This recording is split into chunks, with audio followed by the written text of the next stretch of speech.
আমাৰ অসমৰ কাৰণে কিমানখিনি কৰিলে জুবিন দাই, কিমান হেৰি কৰিলে জুবিন দাই নিজৰ একাউণ্টত পইচা নাই, লোকক পইচা দি লোকক সহায় কৰে, কিমান বেমাৰ আজাৰত কিমান সকলোকে সহায় কৰিছিলে জুবিন দাই, কিন্তু নিজৰ অলপো হাতত নাৰাখিলে। কাৰোবাৰ ওচৰত জুবিন দাই কেতিয়াবা পইচা বিচাৰে দে, কিবা এটা দে, কিন্তু নিজৰ জুবিন দাই কেতিয়াও নাৰাখিলে। জুবিন দা আমাৰ সম্পদ এটা, জুবিন দা আমাৰ এটা সম্পদ হয়, আৰু জুবিন দাক আমি ন্যায় পোৱাটো বিচাৰোঁ, জুবিন দাই ন্যায় পাওক। আৰু যেনেকৈ সিদ্ধাৰ্থ শৰ্মা, শ্যামকানু মহন্ত তেনেকৈ বুদ্ধি কৰি কিনে জুবিন দাক ছিংগাপুৰলৈ লৈ গ'ল, কিন্তু তেনেকুৱা কৰিব নালাগিছিলে। জুবিন দা সিদ্ধাৰ্থ শৰ্মা এজন মেনেজাৰ হয়, কিন্তু মেনেজাৰ হৈ কিনে জুবিন দাক তেনেকুৱা কৰিব নালাগিছিলে।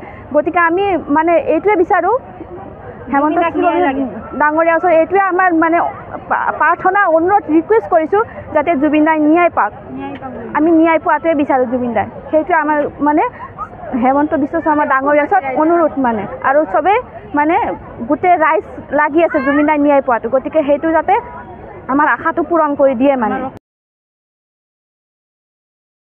মই শুভেচ্ছা জনালোঁ যে ক'ব বিচাৰোঁ ন, আমি ডেৰগাঁৱৰ পৰা কৈ আছোঁ যে জুবিন দাই ন্যায় পাওক, সেইটো বিচাৰোঁ যে জুবিন দাই চব আজি ভগৱানৰ এটা ৰূপ এটা লৈ জন্ম হৈছিলে আমাৰ অসমত জন্ম পালে, আমাক বহুত জ্ঞান, বহুত শিক্ষা দি থৈ গ'ল জুবিন দাই।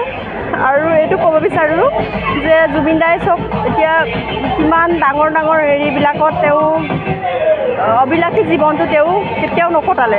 আমাৰ ৰাইজৰ আগত, আমাৰ ৰাইজৰ সন্মুখত আহি তেওঁ বহুত সহায় কৰিলে, দুখীয়া মানুহবিলাকক সহায় কৰি আমাক বহুত বস্তু দেখাই থৈ গ'ল যে আমি কেনেকৈ মানুহ হৈ জীয়াব লাগে, আমি কেনেকৈ থাকিব লাগে, সেইবিলাক আমাক দেখাই থৈ গ'ল।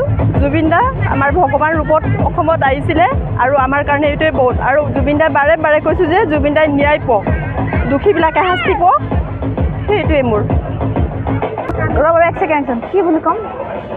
আৰে অবিলাসী জীৱন এটা এৰি